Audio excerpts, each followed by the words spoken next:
YouTube, and welcome to a top 5 video response. So this is a top 5 tag video where you pick your top 5 horror movies from the year you was born. I don't know who started this tag, but I did watch Sean Patrick Hershen's at the Horror Corner. So I thought, I wasn't tagged by him. I don't think I've been tagged in this.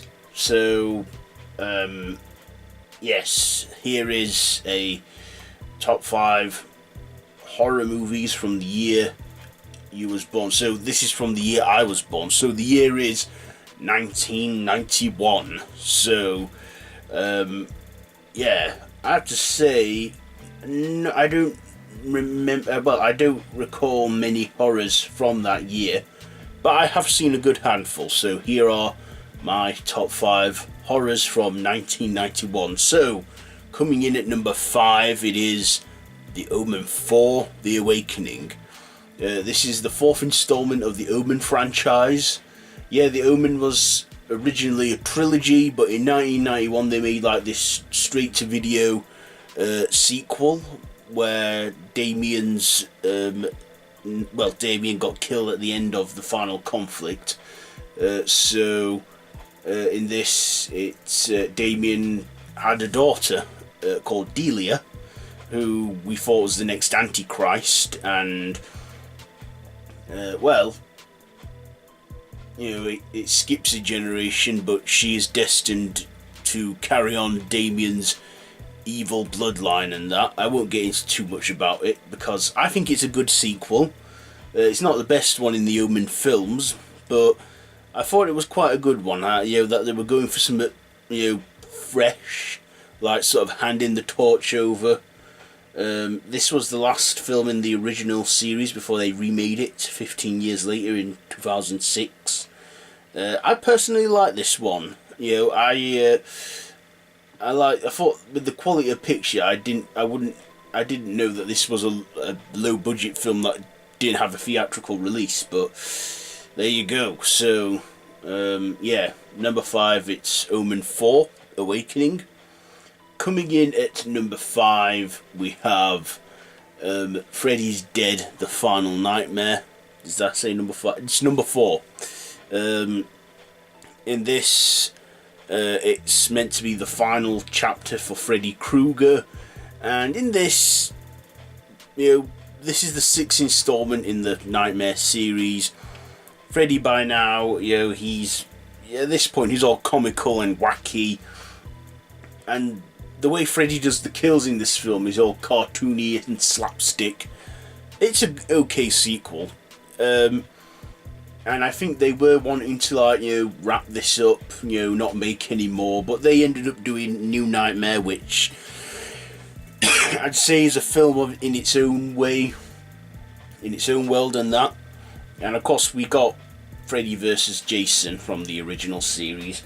Robert Englund, he's great as Freddy as always. This one, you know, Freddy finds out he has a daughter, and, well, we find out he has a daughter. We get a lot more of his backstory, and this is meant to be the final chapter in the series. Yeah, I think it's a good one. It's a good sequel.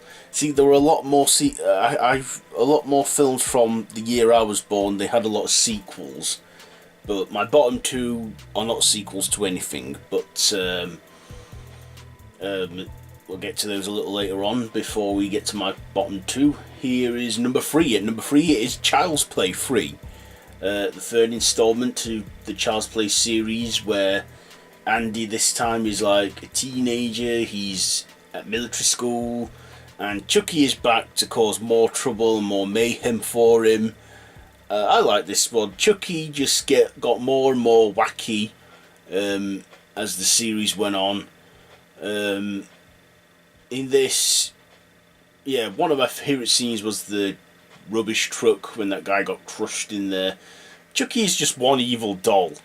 This I've seen this one the least. I have seen a lot of the Chucky films. But yeah, Child's Play 3, it's an alright sequel. I would say the worst one, the worst film in the franchise, I would say, is, I don't know, Seed of Chucky, Bride of Chucky, I don't know. I mean, I haven't watched every single Child's Play film, I'll be honest there. But I have seen the first 3 at least, so the original 3. Yeah, and Child's Play 3 came out in the year I was born, so there you go.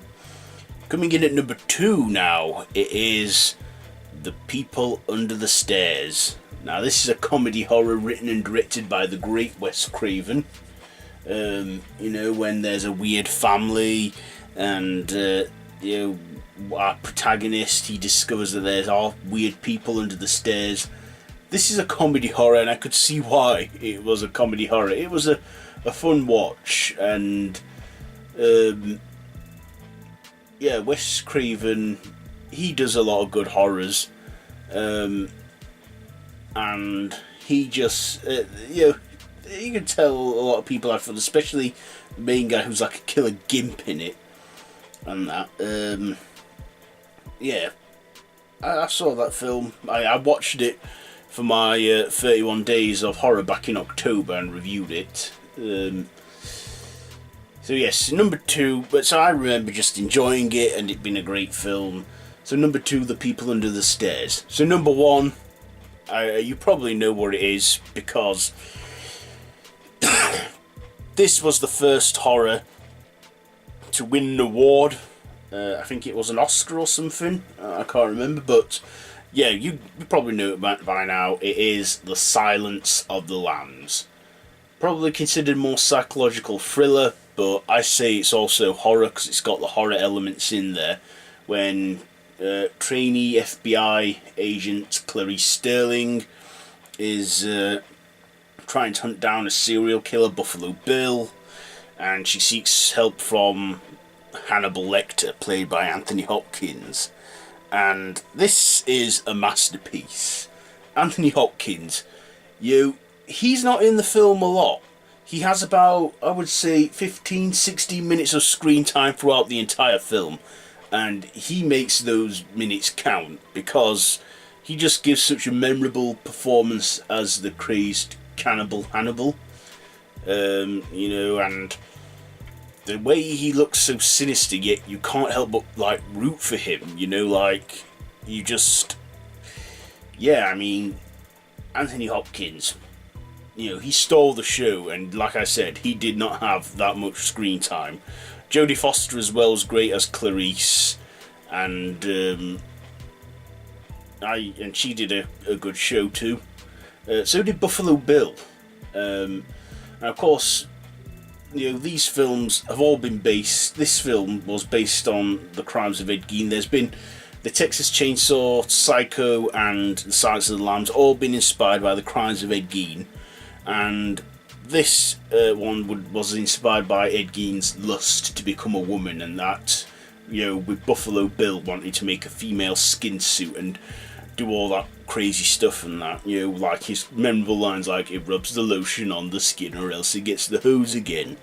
Or Hannibal Lecter, you know, with his, I ate his fava beans. I ate his liver with some fava beans and a nice Chianti. Yes.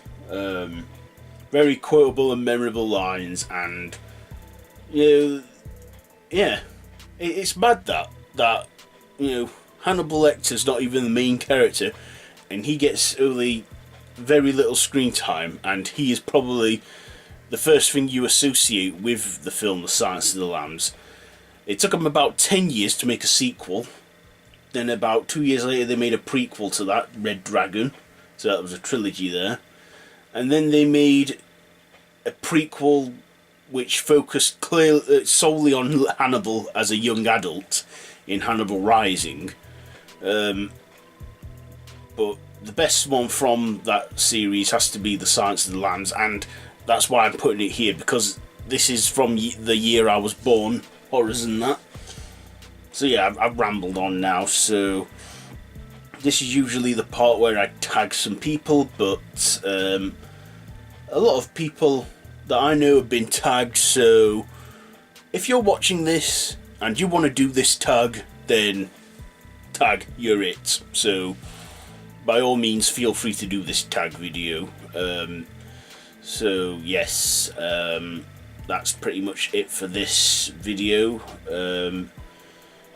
I have been Random Ross. This has been top 5 horror movies from the year you were born, and it's been a video response to a tag. I don't know who the originator was, but yeah, this was a fun tag. So yeah, what films came out? The horror films came out the year you were born, and what are your top 5 from that year? Either, like I said, do a video response or share down in the comments. If you like this video, be sure to give it a big thumbs up. Don't forget to share with your friends. Don't forget to subscribe to my channel if you haven't already, and to hit that notification bell. All of my social media links are linked down below in the description, so be sure to check all that out. And yes, so until next time, don't have nightmares.